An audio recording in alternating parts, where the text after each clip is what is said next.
Okay, welcome back, everybody. I just tried to freaking said that the freaking witchmajigger was not, something wasn't going right with the campus, I think it was, or something. So I went over there. There was no black tusk in it. There was some around it. I took them out, but then it didn't take and go nowhere after that. I couldn't do nothing. I mean, I could move around and stuff like that, but it wouldn't let me take and do anything here. Let me.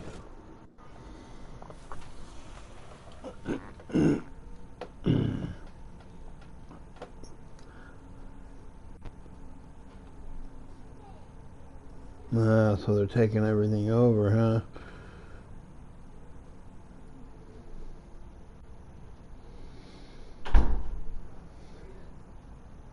So I guess I gotta take out some of these black tusk things. Okay. Guess I might as well start right here since it's freaking closest to me.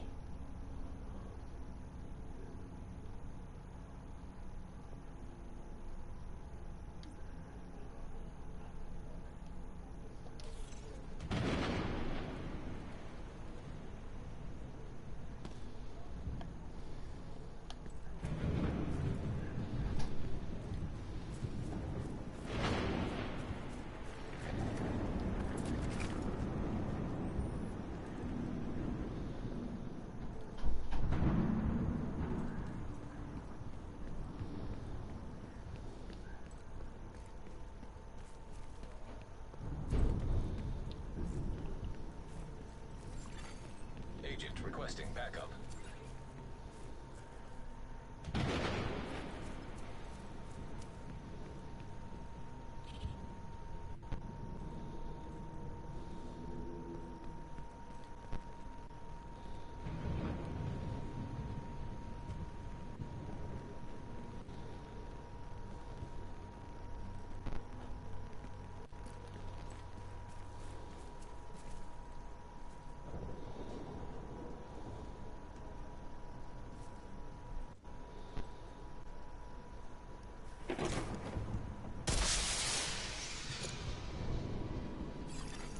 Reinforcements en route.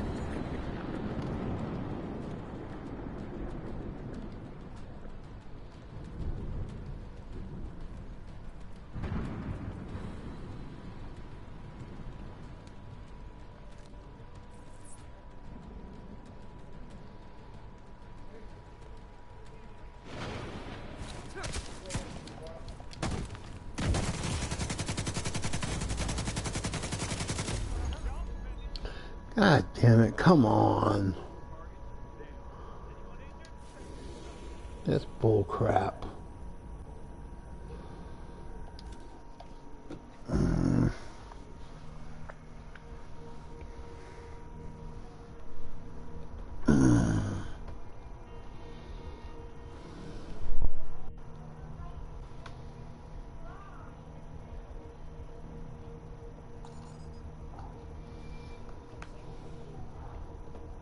Hey guys, over the past few days, I guess the embargo for a lot of the endgame content has been lifted. As not only did Ubisoft drop a trailer for The Division 2 about the endgame, but also a lot of outlets and some websites dropped some videos and just a whole list of information that's all tied to the endgame. Now, the trailer doesn't tell us too much. We can see that, for example, the 8-player raid is going to take place at the Washington DC airport, which for those that don't know means that it will be outside of the normal playable map area, which is pretty interesting because that has led a lot of people to speculate that for future raids, not this one, but the ones after that that come with the DLC, we might also see a whole bunch of other places, like, for example, the Pentagon. But yeah, other than that, we also learned that world tiers are coming back. Once we hit level 30, we'll start with world tier 1. And then just like within the Division 1, we have to move up with the world tiers as we get better gear. This time though, players will have to beat a stronghold to move up a world tier every time. Sounds interesting. I'm not sure what the strongholds are. They could just be storyline missions with different type of NPCs, like more Black Tusk, but it could also be separate and new content that you then get once you get to the end game. I really don't know.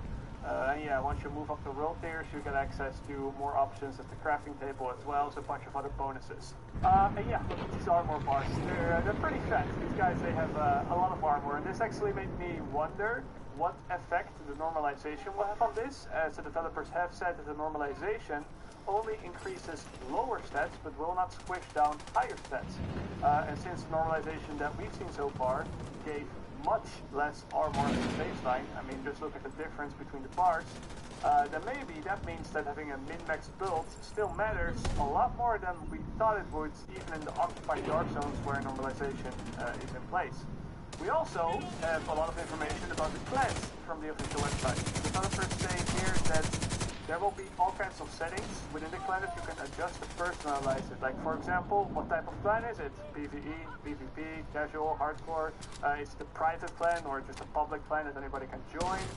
There's going to be a ranking system within the clan which allows for different functions. There's going to be weekly rewards for doing things in the clan. And there's even going to be a clan member of the month, which I'm sure will turn into a very fast. And yeah, then, of course, the thing that I wanted to base this video around, the thing that I think is the most important to talk about are the specializations, because in a video that IGN dropped, they showed off the specialization skill tree for the Demolitionist, which it seems that once you reach level 30, you can earn specialization points by playing missions or playing open world activities or whatever, and then you can spend those to unlock more bonuses that are then active when you play with a certain specialization. The same way you unlock perks at the Quartermaster, when you reach level 30, you have, I guess, 4 perks to pick from, but then only for certain specializations. Now, IGN actually only shows the tree for the Demolitionist, but thanks to a detailed post on the Division Zone website, we can actually see all the bonuses for every single specialization: the Sharpshooter, the Demolitionist, and the Survivalist. Now, to my understanding, all these bonuses, they work like perks, which means that you can unlock all of them if you eventually grind enough specialization points. This is unlike, of course, the balance in the Division 1, where you could only pick and choose 4 to be active at a certain time. But yeah, I believe that these are more like perks, like you unlock them, and these are just passive bonuses that you always unlock. In the footage, you see a respec option underneath, so there's progression and a respec option, but I believe that this is for players who haven't accumulated enough points yet to unlock everything at the same time.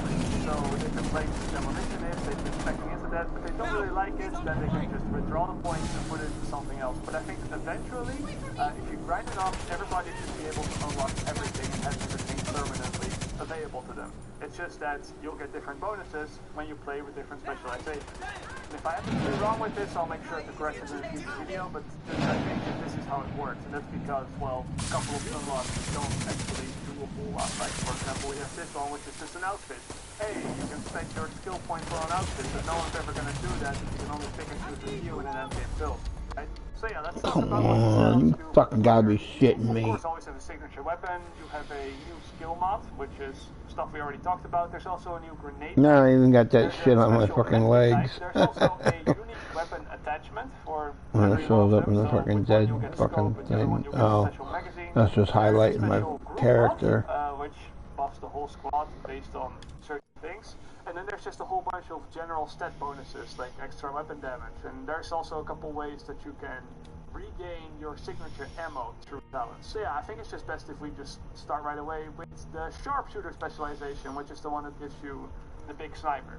And I'm just going to follow the order that the bonuses are listed here on this website, because it's just easier that way. So we're going to start off with the general stat bonuses. For Sharpshooter, we have 25% headshot damage, 30% reload speed, 30% stability, some extra armor while you're in cover, reduced critical hit chance versus you in conflict game modes, And group members that are closer to the target than you are get 10% headshot damage. There's nothing really that's out of the ordinary here, nothing that's too strong. For anybody wondering how much armor you get while you're in cover, it's this amount, the amount highlighted in blue, so it's just a couple of extra bars, nothing too significant. And then the headshot damage, it might seem strong, but keep in mind that the sharpshooter player is most likely also always going to be using snipers or rifles, and these weapons already come with quite a bit of headshot damage to begin with. And thus, this headshot damage amount is going to be added in the additive way to the headshot damage that you already have. So yeah, it's extra damage, I guess, but it's not as much as it seems here. And for the Vital Protection talent, the one that reduces critical hit chance versus you in the conflict game modes, which is Skirmish and Domination, this is something that we haven't seen from the Division 1 ever, like reduced that versus you, but this is actually a talent that every specialization has. And my guess is that this is something that the developers have added to reduce the strength of crit builds in the dedicated PvP mode, which is fine, I guess. I guess they did that for balance reasons. And then moving down the list, we have a flashbang grenade. We have the ability to use a special 3-round pistol that we also know from the Division 1. We have 10% sidearm damage, 145% signature weapon damage, 15% marksman rifle damage, and a special scope which zooms in a little more than the other scopes. Now the only thing that obviously really caught my attention is the 145% signature weapon damage, which is, that's insane, that's a lot of damage. No, that's a lot of damage! Defend the objective.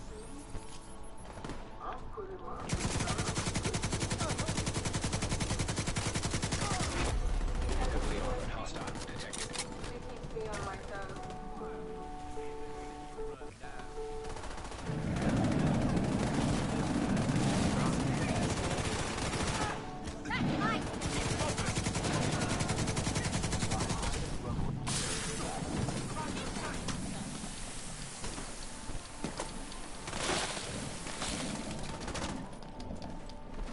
They'll have to get past me first.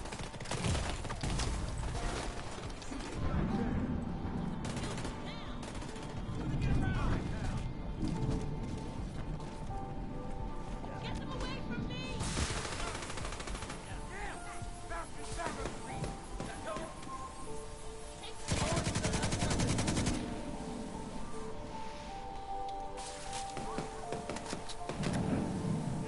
No one's coming near. I'm stuck.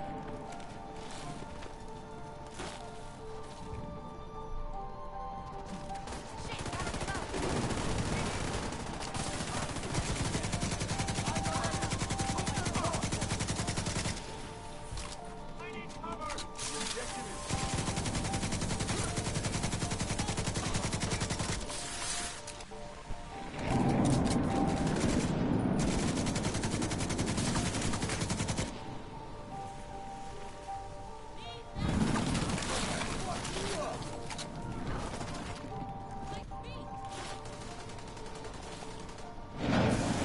wasting your time.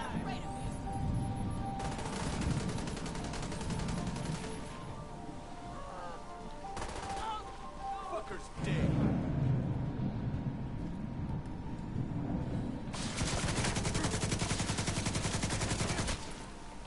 Won't survive much longer like this. You're going down, Agent.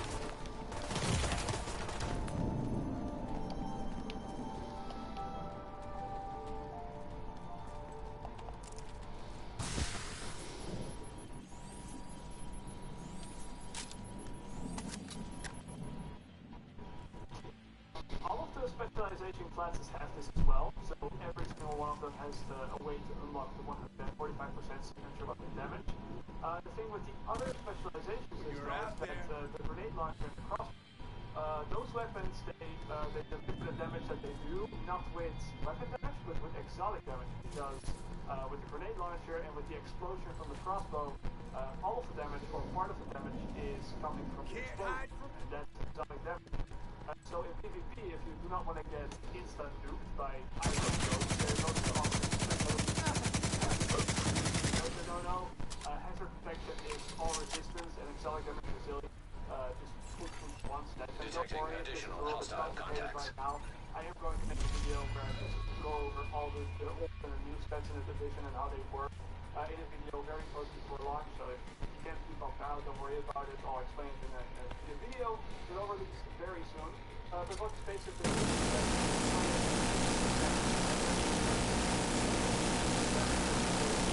the explosions from the crossbow and from the grenade launcher by halves. They only do half the damage. With the sniper, however, I think all the damage is and taking it in mind. That means that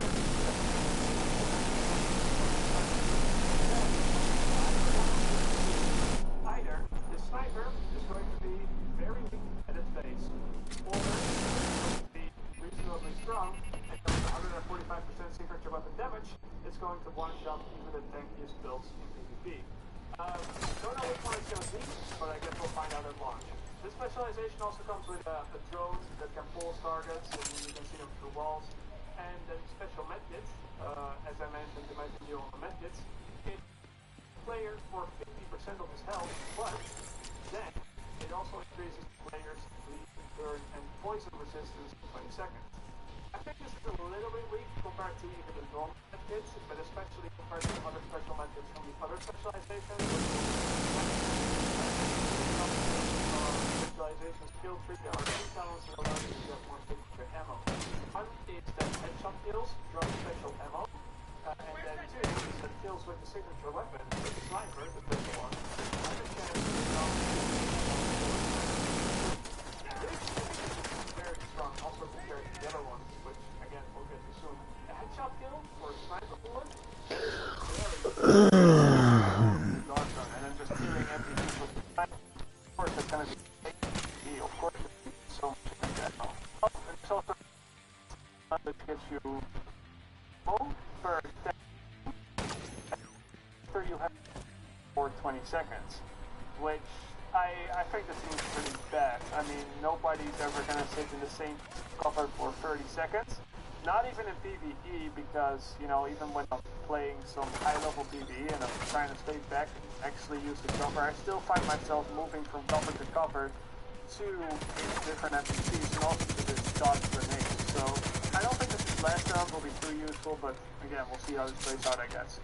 Next up is the skill tree for the Demolitionist, and I'll go over this a little bit quicker, as I imagine some people have already seen this from the IGN videos, so I don't want to waste too much time on it. But yeah, the general modifiers are 20% burn resistance, 25% explosive damage, reduced critical hit chance versus you in conflict, same as the other one, and then all the members gain 5% of the damage.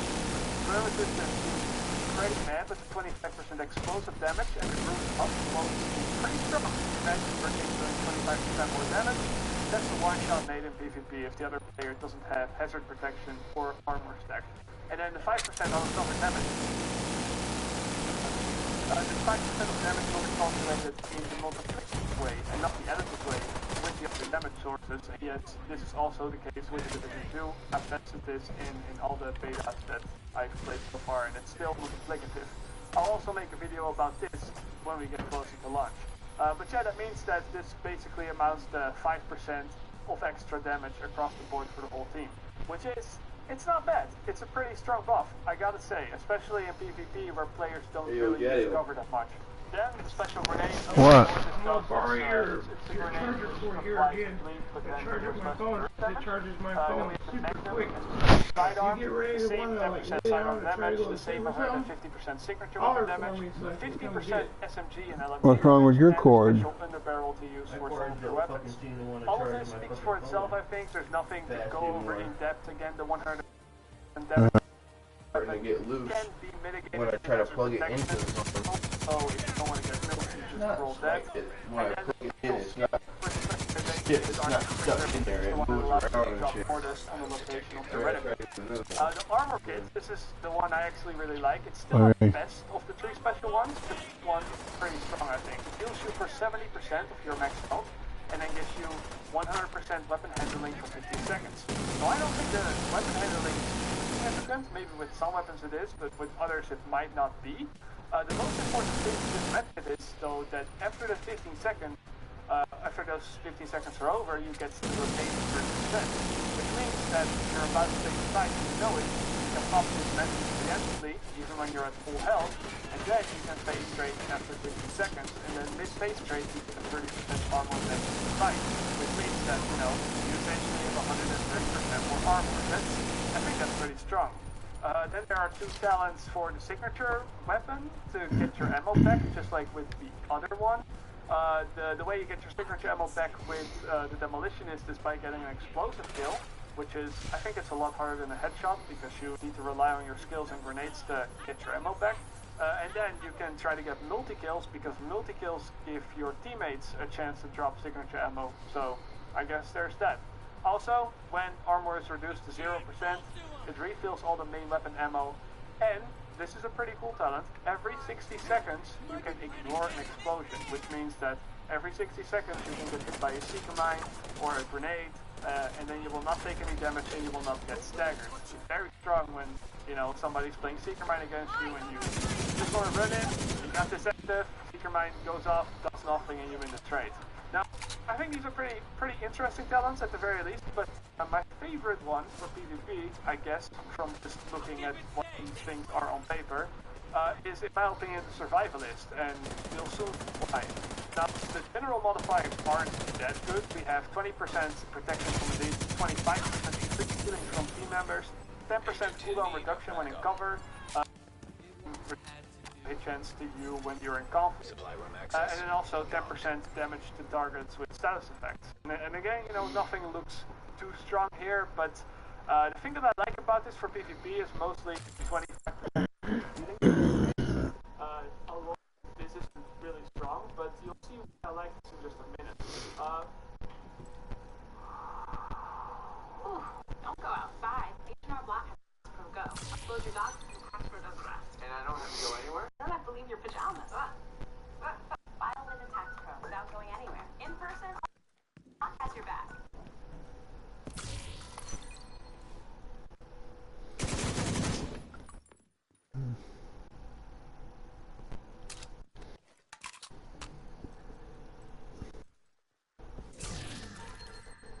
I always thought of buildings as nothing more than just 4 walls. But we spend about 90% of our lives indoors, building a place where we live, learn, and work. And for most organizations, buildings are a significant cost factor and an important asset. It has to be more than just 4 walls. Digitalization has transformed the building industry. Builders are talking. Can you hear them? We understand what they're saying. We collect and analyze operating data and gain transparency across all your sites and benchmark your building's performance. Did you know that 50% of failures appear at random? With the right combination of people, technology, and services, we help you understand what your building is saying. Our experts within our digital service centers are committed to turning your building data. Damage is like $3 grand better though. We have centralized analysis and application capabilities, enabling us to make big data readable, and are close to our customers with our service centers around the globe. This means we can create preventive and predictive strategies that allow potential issues to be identified before they even occur. This gives you more transparency than ever before. When a system isn't running as it should, we are often able to diagnose and repair the issue remotely. And if we need to send on-site support, you can be assured that our engineers have all the information they need at their fingertips. That's a rifle. This means maximized uptime and enhanced asset performance for you, all while your assets are secure and your employees feel comfortable. This is how we help eliminate up to 70% of failures, minimize downtime up to 50%, and reduce unplanned maintenance and I don't outages. need another rifle there like that. This translates into enhanced building performance, creating an even greater competitive advantage for your business. It was like freaking 18,000 freaking lower than freaking. So it's no longer just 4 walls. 18,500 less than what I'm currently using as a rifle.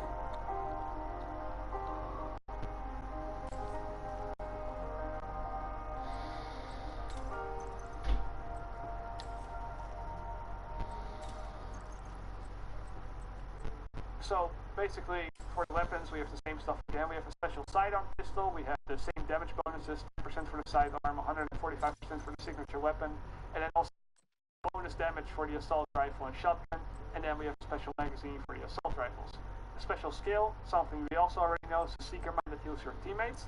And then, here comes the juicy stuff. The special medkit repairs your armor over 5 seconds instead of instantly repairing the armor.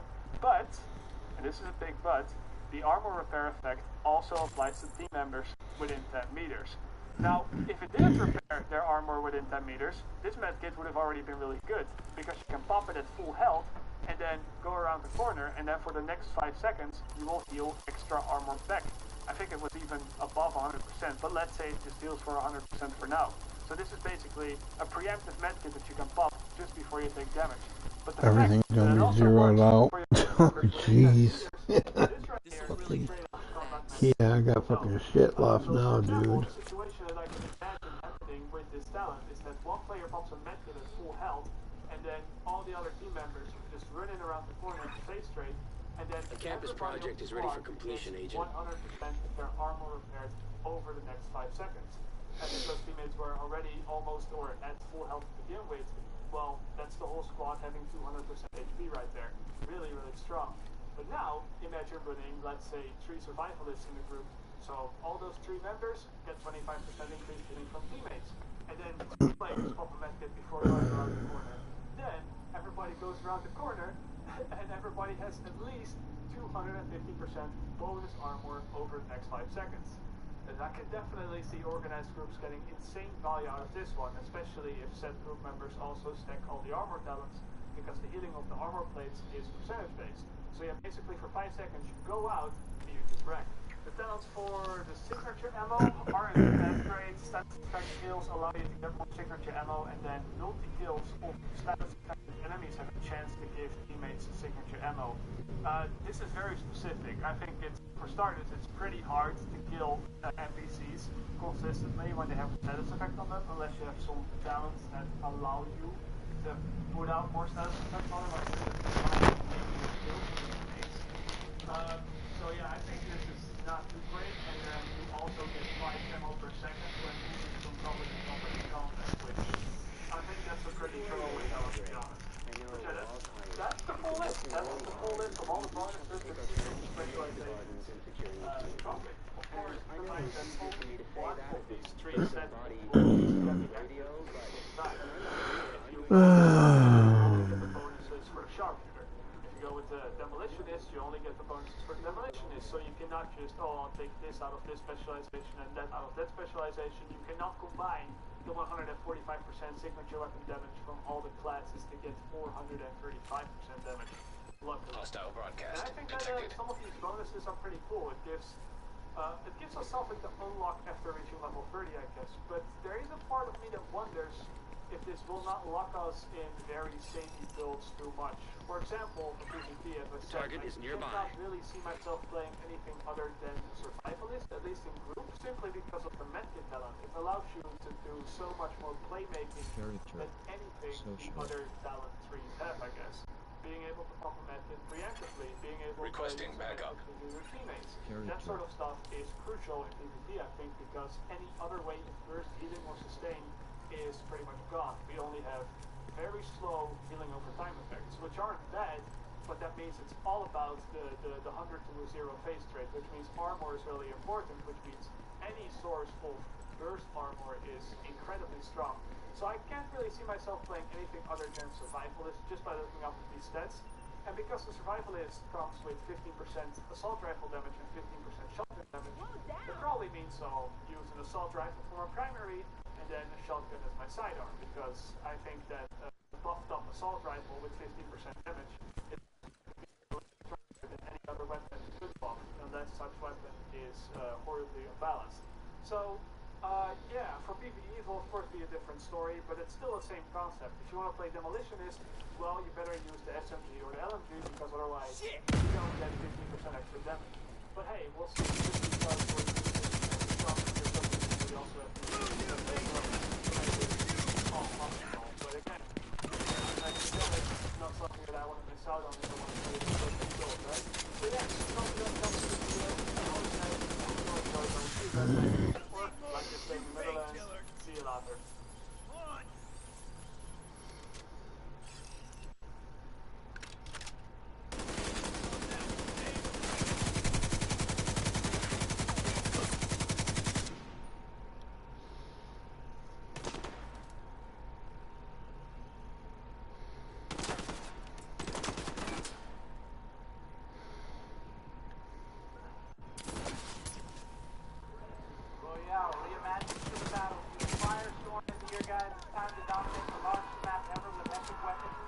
vehicles, and the deadly ring of fire closes in with, oh my god, give me a little bit more video here.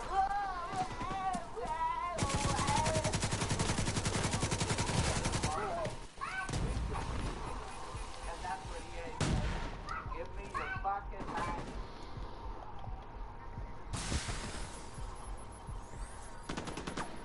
Killed you, I killed you first, I killed you first, nah, your bullets bounced off me, your bullets don't count, your bullets don't count. That's how it works. Yes it is, it's always how it works, Joe, we've been friends for that long. You should know by now.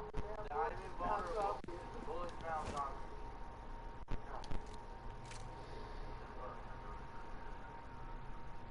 Alright, where are we deploying? Let me pull up the map. Let's deploy at this location here. Okay, roger. Roger. I don't know how to exit. I'm just pressing E. I'm not working. Now you just jump to the will. You're right. Yeah, jump.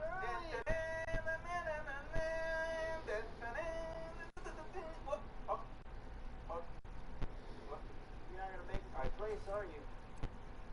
Did he deploy his parachute? Yeah, I was stupid, man. You out, he froze. No? Yeah, OJ and I are flying down towards the point. Oh yeah, we're almost to the point. Fucking dead. Look, there's a dude here. We're gonna stab this guy in the anus. Stab them in the anus.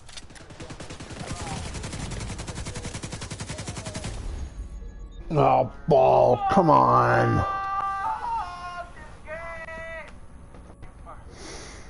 This is fucking ridiculous. It's okay, I killed a man. We're still waiting for players. Jesus Christ. I don't know if this is an argument for not very many people playing this, considering we still don't have a full match and this is the second day the game is out, but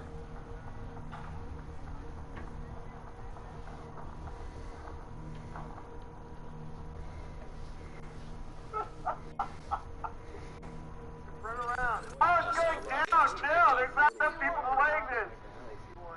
Still that way. Maybe someone listening to this program does, and they can figure out how to keep it alive. It'd be a shame if it died. You have joined a group. You have been promoted to group leader. Another agent has joined your group. Backup arrived. I never got the chance. 98% of us don't get enough omega-3s, which is why Mega-Red Advanced 4-in-1 packs Acquisition, so explosive kills drop signature weapon ammo, except when caused by the grenade launcher. Group signature ammo supply. Multi-kills with explosives grant a chance to gain signature weapon ammo to all group or raid members. It's fucking gone though. When armor is reduced to 0, refills all main weapon ammo. Brace for impact, ignore explosives, but this can only be triggered once every 60 seconds. And finally, the demolitionist uniform, an outfit for the demolitionist. Now moving on to the survivalist specialization. This one is of course the one with the explosive tipped crossbow as a signature weapon. The general modifiers are as follows. We have elite defense, plus 20% protection from elites. Triage specialist, plus 25% increased healing from team members. Crunch time, 10% cooldown reduction when in cover. Vital protection, reduce the chance you are critically hit in conflict game modes by 20%. And survivalist, tactical link, group members gain plus 10% damage to targets with status effects. And now the weapon modifiers. So we have the unique grenade, and this one's an incendiary grenade, and pretty self-explanatory, it ignites enemies. The survivalist D50, a .44 Magnum revolver with an optical attachment slot. Gunslinger, plus 10% increased sidearm damage. Signature weapon damage, again 145% increased signature weapon damage. Running the gun, plus 15% increased shotgun damage. EMI, plus 15% increased assault rifle damage. And finally, the infantry 5.56 mag, the special magazine 5.56 assault rifles. Now the skill modifiers. So we're going to have the Flicker variant. This is a variant for the Seeker Mine, and it follows, allies, and repairs armor. Now, I'm pretty sure this is a rename of the Meta variant, but I could be wrong. There's also that you also get the magnetic disc for this mod is to reduce the Seeker Mine cooldown, as well as the Laria Tridentata Infusion. This mod is to increase the healing of the Seeker Mine. And of course, the last branch for the Survivalist skill tree is a miscellaneous branch. So first up is Distributed Repair, of course this is an armor kit, and this now repairs over 5 seconds instead of instantly, but the repair effect now also applies to team members within a radius of 10 meters. The Explosive Bolt Acquisition, status effect kills drop signature ammo, group signature ammo supply, multi-kills of status affected enemies grant a chance to gain signature weapon ammo to all group or raid members. Scraping by, receive 5 ammo per second to your current weapon when moving cover to cover while in combat, and of course you get that uniform, so you'll also receive the Survivalist uniform. And finally, the last skill tree to talk about, and the last specialization, and that is the Sharpshooter. The tools to fight back. So this signature weapon is of course a P72 rifle, so a big, beefy, 50 caliber sniper rifle. The general modifiers are as follows: 1 in the head, plus 25% headshot damage, deadpan, plus 30% reload speed, breath control, 30% weapon stability and reduced recoil. My home is my castle, increased armor while in cover, vital protection, reduce the chance you are critically hit in conflict by 20%.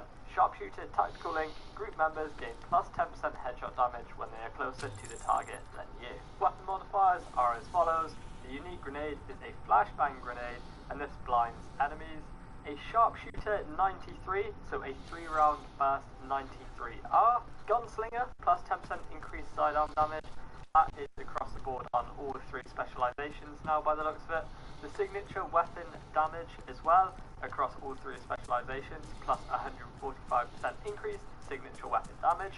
This is my rifle, plus 15% increased marksman rifle damage, and then digital scope, a digital scope for bigger distances. The skill modifiers, so you're going to get the Tactician, which is a variant for the drone, and this marks enemies for all group members of the team. The graphene battery, and the carbon fiber frame. It doesn't actually give any details on what those are going to do, whether that's a quick cooldown or a further visibility for the Tactician variant. I guess we're just going to have to wait and see. And finally, the miscellaneous tree. X-Stat Armor Kit Supplementary.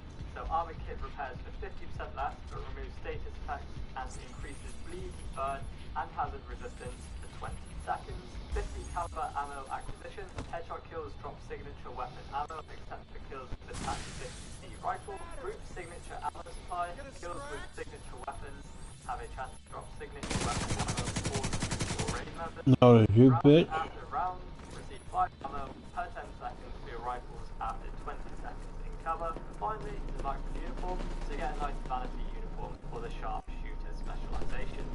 So yeah, there you have it. Every perk within each specialization skill tree that we have so far. Unfortunately, we didn't have pictures of the other 2 skill trees, so we're not sure how the branch is going to look. I can imagine they're going to be very similar to the demolition skill tree that you have a picture of.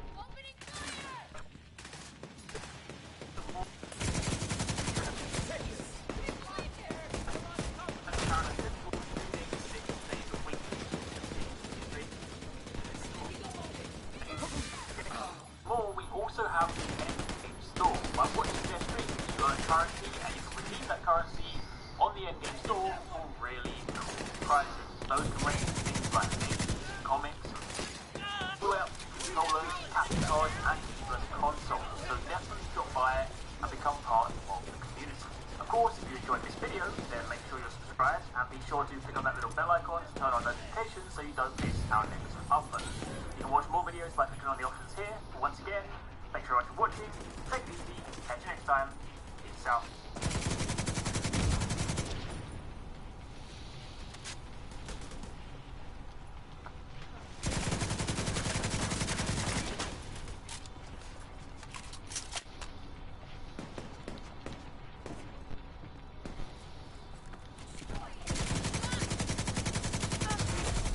Heavily armored hostile detected.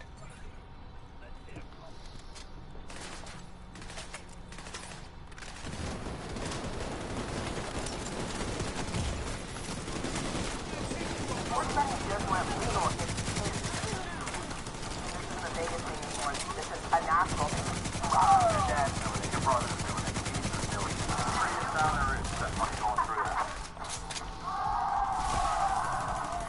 I had about $200,000 to pay to me. I lost all $20,000. Make money back.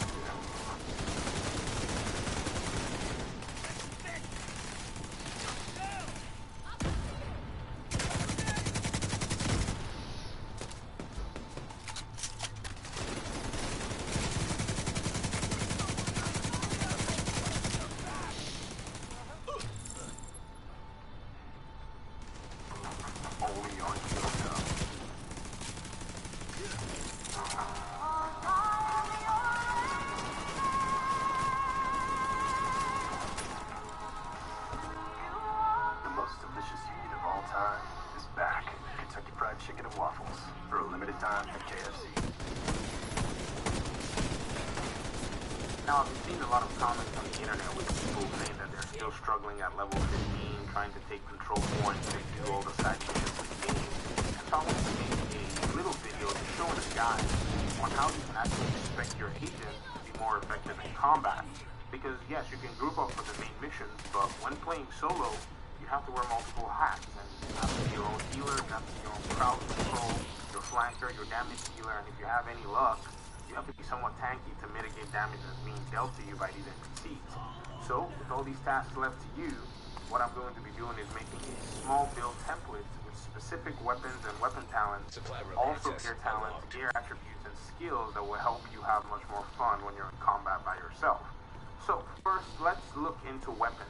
And what I'm going to do in this video is I'm going to give you my recommendations, and also for those of you who are big on solo play, please leave in the comment section ideas and some of your own tactics that you're using to be successful to help some of the new players as well. Right now I'm on level 28, so I'm just taking my time, kind of. Well, I ain't up fucking here. Which was not really difficult for me, but I can understand how some people may find it a little bit difficult to do. So let's turn this video into some kind of a forum by using the comment section to leave ideas and builds and all that good stuff.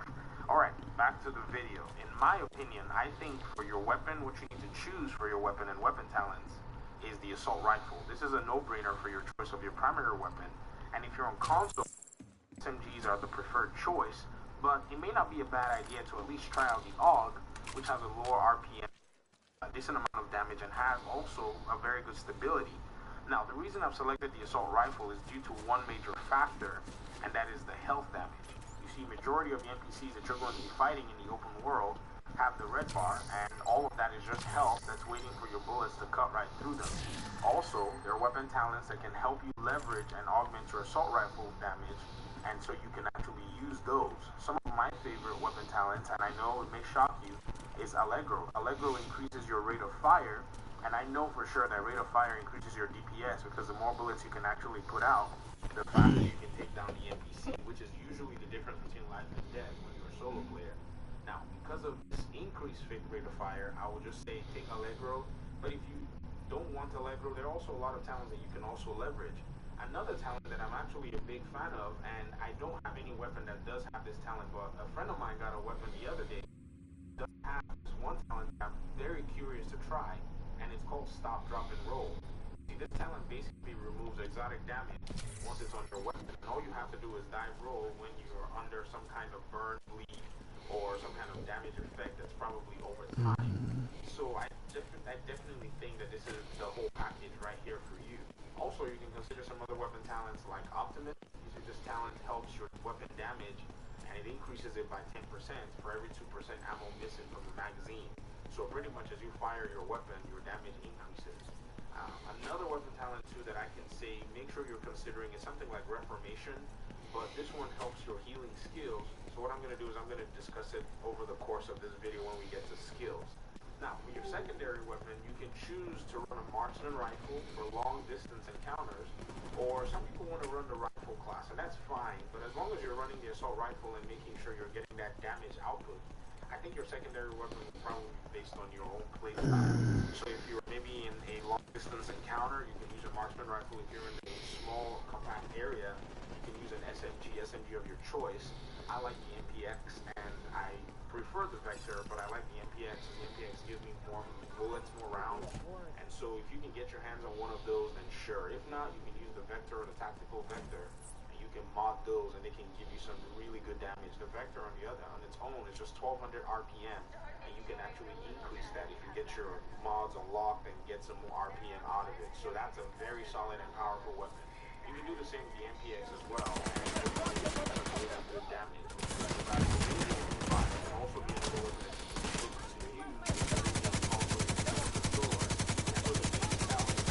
but for sure, I know the primary weapon of choice.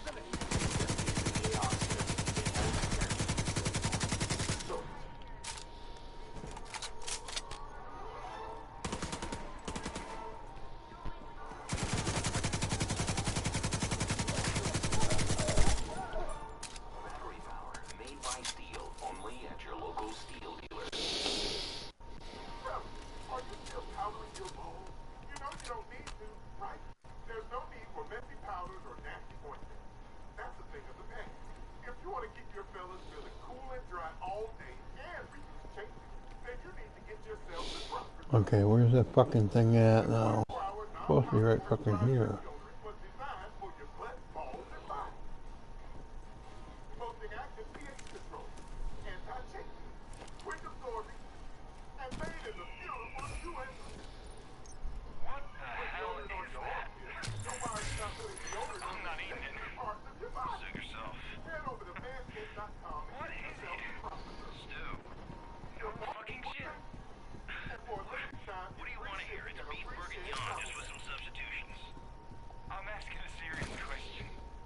Okay, where's the fucking,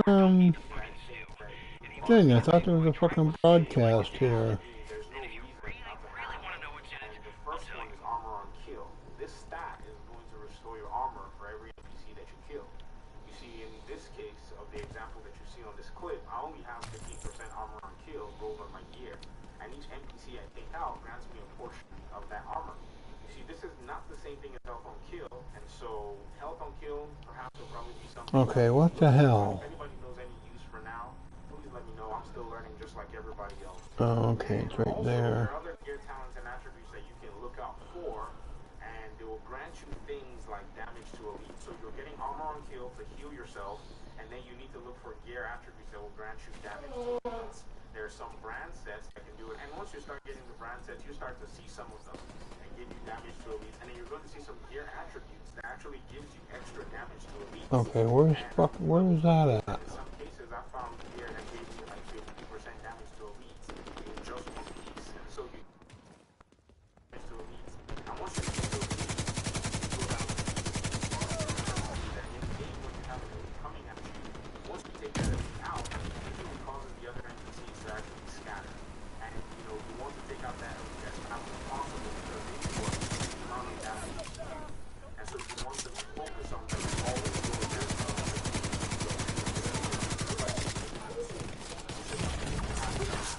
And that's the plus is once you clean out that elite armor or you destroy whatever they're wearing, then all that you left. If you have an assault rifle, you can just push through that health very fast. They're not that tanky once you get the armor away.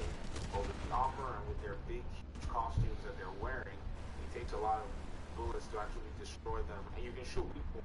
But another tactic is to just shoot them in the legs. If you can shoot them in the legs, you can get some damage out of them as well. Now, for skills, my preferences are the high revive mod and the turrets, the assault turret. Now, most of you are probably wondering why I have no healing skill like a chem launcher or a repair drone.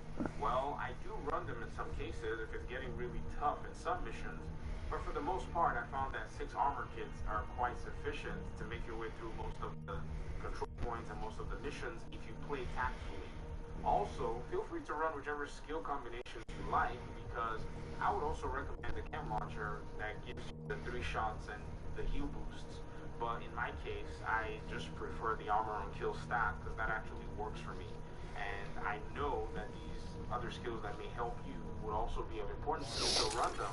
But if you're going to run them, also run that armor on kill. But I think I'm fine with the armor on kill, and I think it serves me well if you're using whatever kinds of skills to heal yourself, and you don't feel like you're getting enough healing, then I would say look for Armor on Kill to augment your build. And if you have the High Revive mod, it's definitely a lifesaver, especially for a solo player. I wouldn't even hesitate to unlock it right now. If you're starting the game and if you're playing the game and you don't know what skills you want to get yet, go ahead and get this one, because once an enemy NPC or a bunch of enemy NPCs take you down, you immediately drop that high res mod and then it gets you back up on your feet and you can get a second chance to go at the mission. Because if you're doing these control points or these side missions in the open world and you die, you're on your own, except you can maybe call for help and somebody comes to help you. But if you're running on your own, you really need that second shot sometimes to be able to get back up, draw back, you know, be able to take out NPCs from distance. So with that revive mod, I don't think I necessarily personally need a healing skill, but if you do, go ahead and run it just like I've said. Now, regarding the turret, I prefer the standard assault turret because it automatically picks a target, and you can also manually direct it to what NPCs you wanted to shoot. Now, the assault turret also suppresses enemy hostiles, and this can give you some breathing room if you're getting rushed. Now, some people prefer the striker drone, but I just stay away from it because it can be easily destroyed, and when you have no battle buddy, you're just pretty much left there. Unlike the turret, you can hide it in a little corner, and it can really watch your six. It does a whole lot of work, that turret. You can use a flame turret if you want. That one can just burn in one direction and help you with crowd control. But the assault turret is just better because it also provides you free damage. So if you're in cover and it's shooting at an NPC and the NPC pops out of cover, that's damage that you're dealing that you don't physically have to do. And you can reposition, get good cover, and then start to shoot again while the turret is just doing its job without any more babysitting or worrying about any NPC, you know, destroying it. Now, yes, elite NPCs can destroy it, and that's why you have to at least make sure that your placement is actually well done. So place it in maybe some surface or in a location where it can't easily be gotten to. And if they destroy it, well, you're not going to be standing there taking their attention away. That's something that the Division has always been good at doing. When you lay your turret down, it actually causes a distraction from most of the bosses. So the moment that it takes away their direction and their focus from you, you can reposition yourself. If you have to draw back, do whatever you have to do. Now, regarding skills, how to augment your skills, there are brand set bonuses that enhance your skill cooldowns. Go ahead and look for those brand set bonuses, read through your stats, and you're going to find out that there are some of them that actually enhance your skill performance as well. I really genuinely want for even the new players and players who are probably struggling to just, you know, take their time and learn the mechanics of the game, because what use is it if you don't learn the mechanics and actually know them like the back of your palm? You become a better player once you do. But I'll still give some recommendations nonetheless, because I know that even some weapon talents, they can grant you some major buffs and can be very helpful in combat. So I'll give some recommendations for weapon talents like Reformation. Reformation helps you with headshot kills, and this increases your skill repair and healing by 25%, 25 seconds. So if you're probably running maybe a repair drone, or maybe you have like the M launcher and you take out a target with a headshot, maybe you're running a sniper build,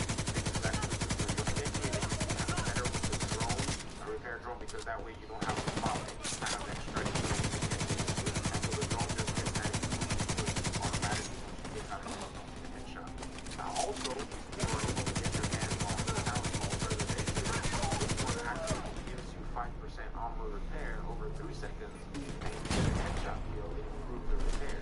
So this is kind of maybe better than Reformation in the sense that it's not necessarily tied to headshot deals, but headshot deals can actually help improve your armor repair. So with your assault rifle, you're running around, you take out one NPC, you get 5% armor repair. You take out another NPC, you get another 5%, and you take out another NPC, you get 15%. If you pair that up with, you know, like 50% armor to a stat, by the time you take out one NPC, you get 20% armor repair, even though 5% of it is going to show up after 3 seconds. But if you take out 2 NPCs, you're now looking at 20%. And if you're able to use it for add all of that together, all of that kind of armor repair, it's crazy that you can heal yourself without even touching the skill. So these are ways that you can augment your build. These are ways that you can keep the player's effect. And so with armor on kill, weapon talents like Reformation, there are also talents like Preserve, you know, Optimus. Okay. These talents do do a good job when it comes to buffing your damage. And so look at them and see what actually runs. But the things I will say that are critical are running a turret, using an assault rifle, and getting those damage to elite buffs as much as you possibly can. Those are going to be game changers for you because you're going to be yourself. You're not going to have to rely on armor kits. The animation to put on an armor kit versus armor is just worth it to always get armor on kill. Now, yes, use your armor kits. Sorry, I said med kits. But it's just better in that sense. It's automatic. And so with armor on kill, talents like reformation, preservation, maybe health on kill, maybe some buffs that will help your armor repair, you're able to play the role of a healer, especially with your skills if you want to run those skills. And if you're running a revive mod, you can play a revive person for yourself. And if you have your turret, your assault rifle, you stack stats like damage to elites, you're able to actually do some really solid damage for any NPC that you get a hold of. And so this makes you a damage dealer at the same time. So at this point, you're officially a one-man army, and you're able to do some really serious stuff. If you need crowd control, well, you have your turret there, and it's going to help you a lot. And you can also use it as a flanking mechanism. You can place it to your right or to your left, and it will prevent enemies from flanking you. And so all in all, the decisions are yours, and these are some of my most important recommendations. But I would say that these have really helped me. I mean, I've been level 28, and I played most of it by myself. I mean, yes, I matchmade for most of the missions, but really, I could have soloed a lot of those missions by myself, and I did solo most of them. And I ran with just one other friend to do some open world missions, which I pretty much helped him, and then I've started doing my own myself, and I'm leveling up. So it shouldn't be too difficult. Yes, there's going to be a lot of dying and trial and error. That just happens to everybody, and if you're limited on time, then I would say that this is actually very critical for you to pay attention to, because you need to spec right, because every time you log in, you want to use the most out of your time, and I think these are going to help you very much. So thanks once again. Leave comments in the comment section. I appreciate you guys' time and audience, and I guess I'll see you in my next video.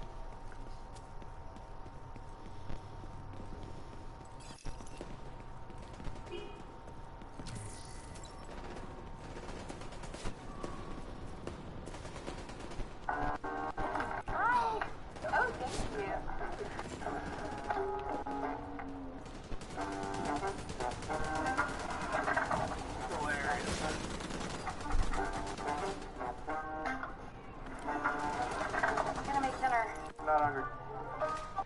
Cola Revolution 360 Swirl Flush. Hey, you win. Better flush, cleaner bowl. Never compromise.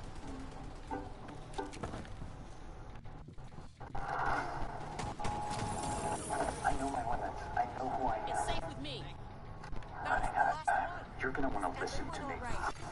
Supply room access. It's a problem with my mind, or some kind of parallel universe. America needs the truth. Somewhere along the line, I really started to believe what the kid was saying. Wasn't this all supposed to be over months ago? You totally killed tonight. Did you guys see little boy killed tonight? You will be successful. Are you sure that's what you want? The world is trying to tell you something. So, do you get it? I told you what would happen. This is a matter of national security. This is real, and I have evidence to prove what's going on here. I don't expect you to believe me. I just need you to help me end this. Your next stop, Twilight Zone. I know things. The question is, what are we going to do? Make a wish. Pop the candles. I saved us! What did you do?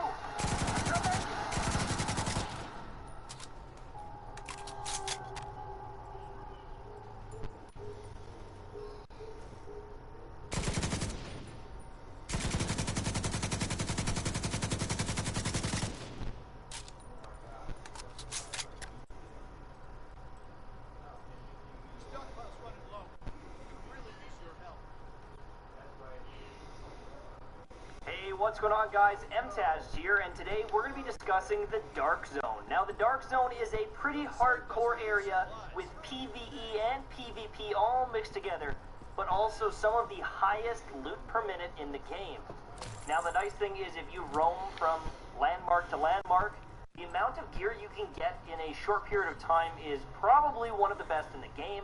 The only thing competing with it would be some high-tier bounties or maybe the daily missions. But you're gonna run out of those missions eventually, and you won't be able to complete them. So jumping into the Dark Zone is gonna be one of the best ways to grind long-term if you don't have those activities available from day to day, or if you've already completed them. So, let's talk about it. What is the Dark Zone? How do you succeed in the Dark Zone? Some tips and tricks along the way, and maybe something here or there to protect yourself. Let's get started. What I'm doing right now is a landmark. I'm actually doing a challenging landmark, and there's different tiers. A normal tier is essentially one wave of enemies you clear out to clear the landmark, giving you a chunk of experience. A hard mode landmark is one that has 2 waves of enemies, and a challenging one has 3 waves with a boss enemy at the end. Well, they all have a boss enemy, but there's 3 tough waves with yellow health bar enemies, and the challenge ones are no pushover. But the gear is well worth it. In a 2, 3, 4, maybe even 5 minute clear, you can get 2, 3, 4, maybe even 5 high ends. And that's not even counting the Dark Zone chests that you can find in each landmark after completing it. Or even 2 chests, for that matter. Now, this might be a little bit of a conspiracy theory. It might be confirmation bias, but from what I can tell, military, police, custom, higher-end weapons seem to drop in the Dark Zone. So there's something like the M60, the classic M60. Well, it doesn't have a muzzle slot, but if you get a military M60, it has the same stats, but you get the bonus of a muzzle slot. Same thing with the AKM. The regular AKM doesn't have a muzzle, but the military AKM does. So getting these military-based weapons gives you more damage, or the potential of more damage, or at least more options in customization. Again, this could be confirmation bias because I spend more time in the Dark Zone than the average player, but most of my big weapon upgrades have come from the Dark Zone. So maybe the base damage on them is or something, but every upgrade I've had is from the Dark Zone. So that's all I'm getting. So what you're going to want to do is you're going to want to make your way from landmark to landmark, the enemies, killing the final boss, and looking for zone chests. Typically, some enemies will, hide here and there, but the block is where the majority of the consistent loot will come from, because there are 1 or 2 pieces every single time. Now, they can drop regular loot that will go directly in your inventory, or they can drop contaminated loot. Now, contaminated loot needs to be extracted before you can use it, but something like that FAMAS, that goes directly into my inventory because it was just a regular, normal right here. Well, right there. Oh, okay. But there's another inventory slot. There is a contaminated inventory slot where you can hold up to 5 items. And that puts it in a little case in your booty.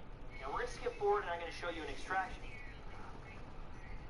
There are typically 2 extraction points on the map that you're going to call down a helicopter and remove the contaminated gear for them to scrub it down and send it to your mailbox. Now, once you call that helicopter, you alert all the enemies in the area, as well as typically spawn enemies pretty much right on top of you from the different buildings and windows in the near vicinity. You're also letting players in the area know, hey, I've got a bunch of loot, come and kill me! So rogues might start to appear and try to murder you as well. These extractions are pretty heart-pumping, and if you play dumb, you're gonna die, because some of these enemies will really punish you if you're out of cover, and other players are going to try to take advantage of that. Play smart, don't panic, because that might be the difference between you getting out with that big upgrade or it getting stolen by another player. One sneaky tip is you can place down the extraction at one zone and then move to the other one. Typically, the most aggressive players will go to the original extraction and won't have time to watch both of them. Or you literally double up the chances that someone in the vicinity knows where you are and they're going to hunt you down. It's really hard to know what to do in these situations because you got a bunch of awesome loot and you just want to get the hell out of there. But you have to be careful. Even in these zones, named enemies can spawn. They can have, really, really tough enemies. And so if you realize that you're getting overrun by guys, just get out of there. You don't have to extract this second. If there's a bunch of tough enemies, you can't hold it down, get the hell out of there. Don't try to run into the middle and extract, because you're just going to die. If you have to wait for the next helicopter, do it, because dying is worse than, you know, waiting another minute and a half, right? In this case here, I knew that I couldn't extract because of all the enemies, so I just let it go. I waited for the next one, and I got the safe extraction. Now, you might have noticed in the top right corner there was a dark zone level. There's actually a whole nother leveling system in the dark zone that will unlock some different perks to help you out. There's stuff like bag space for contaminated items, experience for claiming landmarks or killing other players. There's guaranteed loot that you can get every single day from the safe house in the dark zone. There's manhunt timers. There's helicopter calling timers. There is guaranteed loot that you can potentially get. 10% increases to contaminated gear. The list goes on, and it levels all the way up to 50, with a new perk every 5 levels. Some of them are big, not that important, but leveling it up all the way is going to guarantee the most bang for your buck. And one of the big ones is at tier 8, additional rewards from completing DZ alerts and clearing landmarks. That can actually give you some amazing loot drops to drop. So getting to level 35, I would say, is key if you want to maximize your experience in the Dark Zone. Now, there's 3 different Dark Zones you can go in. 2 of them are going to be regular Dark Zones, where there's going to be kind of regular enemies at all the typical landmarks, and you can go and get some gear in there. And there's a rogue system involved. So if you see another player, you can't just start shooting him. You actually have to toggle to become a rogue, or do things like steal from chests to become a rogue yourself. If you want to fight other people there, you can, but it's not going to be the default kind of thing. It's also far less punishing to die there, so leveling up is probably easier in those areas. However, also, in the top left corner, kind of hard to see, underneath DZ East, there's an invaded one. Now, this invaded one will rotate around the map as well, so you'll get to experience it everywhere, but that is where the Black Tusk is. The drops are heavier, the challenge is heavier, and everyone is a rogue. So, what this means is you can shoot anyone. You see them, you shoot them, and there's no penalties. That means that the penalty for death is much, much higher, regardless if you shot anyone or not. So you better be on your toes, because dying there in PvE can be very, very punishing to your overall level. Again, you can get some awesome experience here, you can get some awesome loot, but if your goal is to level up your Dark Zone, it's probably safer in the other ones instead of here. In the invaded Dark Zone, typically you'll see a bit more PvP because, well, if you're going to get punished for dying, you might as well do it while murdering other players. You find a lot more people like me that are running around trying to fight, which also isn't normalized. What this means is, if I take the time to farm better gear than you, I can probably take on a team of 4 players, which I end up doing here. I'm not even using my optimal PvP loadout, and because my gear is so much better, I'm able to take on these 4 players. Now, these are good dudes. I let them go get their gear after, but I needed to showcase it for the video. This Dark Zone is not normalized, as I said before, and your gear truly matters. So if you want to go in here, you better have a lot of HP and armor, or a lot of damage, or else you could get one hit from other players. Currently, snipers, the higher damage snipers can one-hit you no matter what your build is, pretty much. So you're going to see a lot of sniping in here, and it can be a little frustrating because there's like no counterplay to it other than hide behind cover. But it is what it is. It's still a fun experience. I think that the reward is definitely worth the risk. But there's also the normalized Dark Zone. Other ones at the time that aren't invaded are normalized, so your stats are going to be a little bit more even. Some of these players are actually much lower level than me. They're much lower gear score, but they're able to compete. Well, sort of. I have a dirty PvP build that I'm using, and I can take on anyone in the DZ with this. And you have to be prepared. Like, comment, subscribe, and I'll be back with another video shortly. Enjoy, guys. You're going to be a little bit annoying. You're going to be in the middle of a landmark, and they're going to attack you. And this is something that you need to think about. Is